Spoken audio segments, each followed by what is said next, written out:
আজকে আমি বানাবো বাঙালির খুব প্রিয় রেসিপি মৌরলা মাছের পোড়া।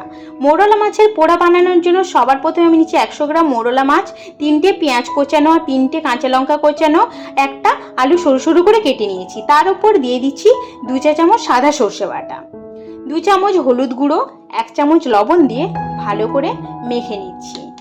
অনেকেই কিন্তু মৌরলা মাছ খুব পছন্দ করেন, কিন্তু রান্না করার উপর নির্ভর করে যে রান্নার স্বাদটা কেমন হবে। তো চলো মৌরলা মাছের পোড়াটা বানিয়ে নেওয়া যাক। প্রথমেই কড়াইটা গরম করে 3 টেবিল চামচ সর্ষের তেল দিয়ে দিলাম।